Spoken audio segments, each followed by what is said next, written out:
आज हम बात करेंगे इस्तिहाज़ा के बारे में कि इस्तिहाज़ा क्या होता है।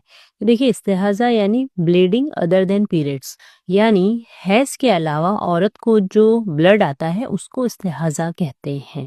जो भी आपके पीरियड्स के 5 दिन, 7 दिन या जो भी आपके पीरियड्स के दिन होते हैं, उन्हें छोड़कर जो भी ब्लीडिंग होती है यानी इर्रेगुलर ब्लीडिंग, उसे इस्तिहाज़ा कहते हैं। ठीक है?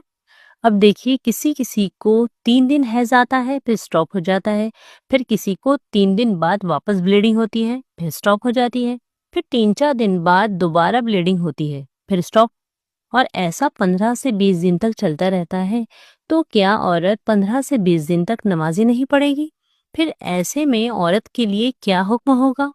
तो फिर देखिए, जो भी औरत की पिछली हैज़ की आदत थी, यानी जिस तरह उससे गुज़िश्ता आदत के मुताबिक सिस्टमैटिक पूरे 5 दिन या 7 दिन या 10 दिन ब्लीडिंग होती थी, फिर वो गुस्ल कर लेती थी, तो उसी मामूल के मुताबिक फिर पीरियड्स माने जाएंगे। यानी अगर अब इस औरत को 5 दिन, 7 दिन या 10 दिन से ज़्यादा रुक रुक कर 15-20 दिन तक ब्लीडिंग हो रही है, तब उसका पिछला मामूल देखा जाएगा, यानी 5 या 7 दिन होने वाली ब्लीडिंग को ही हैज़ माना जाएगा और बाकी दिनों की होने वाली ब्लीडिंग को इस्तिहाज़ा माना जाएगा। और इस ड्यूरेशन में इस्तिहाज़ा के हुक्म पर अमल करना होगा। देखिए, हदीस में आता है कि अबू हुबैश की बेटी हज़रत फ़ातिमा रसूल सल्लल्लाहु अलैहि वसल्लम की खिदमत में हाजिर हुई और उसने कहा, मैं एक ऐसी औरत हूँ जिसे इस्तिहाज़ा की बीमारी है, इसलिए मैं पाक नहीं रहती, तो क्या मैं नमाज छोड़ दूँ? तो आप सल्लल्लाहु अलैहि वसल्लम ने फरमाया, नहीं, ये एक रग यानी वैन का खून है, हैज़ नहीं है।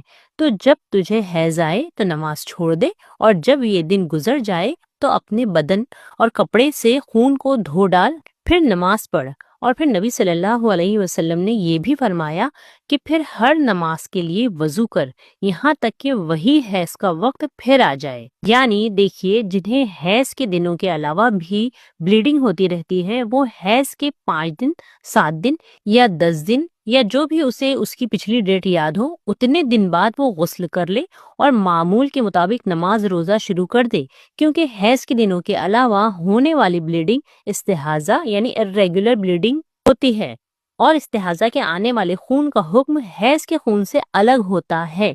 और देखिए, एक इम्पॉर्टेंट पॉइंट याद रखें कि इस्तिहाज़ा वाली ब्लीडिंग में आप हर नमाज से पहले वज़ू करेंगी और नमाजें अदा करेंगी और रोज़ा रखेंगी और बाकी फ़राइज़ भी अदा करेंगी, क्योंकि ये पीरियड्स का खून नहीं माना जाएगा।